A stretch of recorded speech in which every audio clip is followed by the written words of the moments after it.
Okay, here we are at the end of the 2025 International Instructor Certification course, UFAF Krav Maga. This is Mr. Logan Funderburk. Did I say that correct, sir? Yes, sir. Just finished up his level 4 instructor certification. Did a fine job, sir. Thank you. Fine job.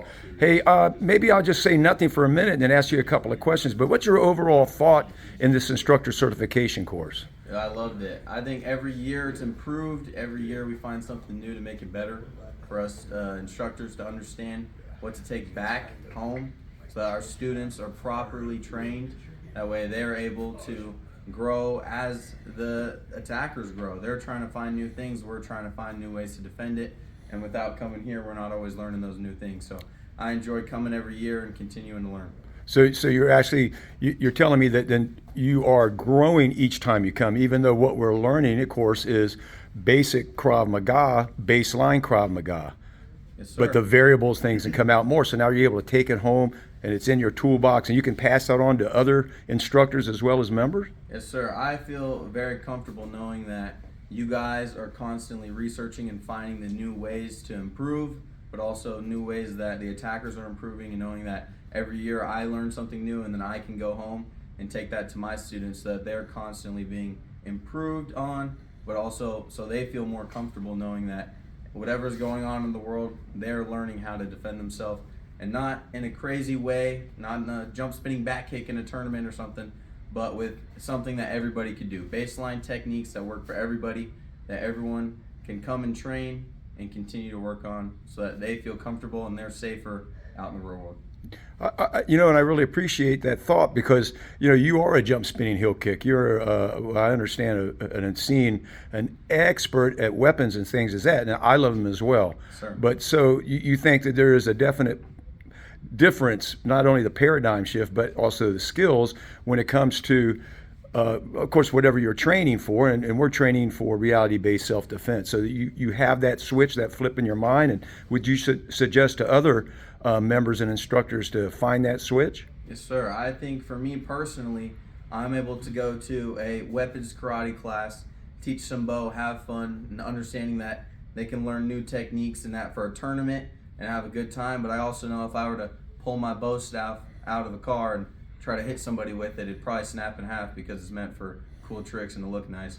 So in Krav, I understand that there's this side of it where it can be fun and we can all enjoy it and have a good time, and this side over here where it gets real and I understand how to defend myself and how to teach others to defend themselves. I've had parents who come to watch their kid do a karate class and they've thought that it could be similar in here, and they instantly understand the difference. They notice that what we're doing over here in the CNS, especially in tournament style fighting or something like that, there's a big shift in what's actually going to work in real life, and we learn that a lot here. We understand that there is a shift, but both can be fun. I enjoy my tournament, I enjoy competing, I enjoy teaching classes like that, but when it comes down to it, a lot of the techniques that I would do and everything that we're learning here would actually work in the real world. So you're saying UFAF Krav Maga fills that void that Mr. Norris and the United Fine Arts Federation board said, hey, this is what we need to do. We need to also encompass in our awesome organization reality-based self-defense, and it's doing it for you. Yes, this definitely fills that gap. I feel a lot more comfortable knowing that I'm safer in the real world. My students are safer knowing that they're practicing not only the CNS and that side, but now the UFAF Krav Maga reality-based self-defense system.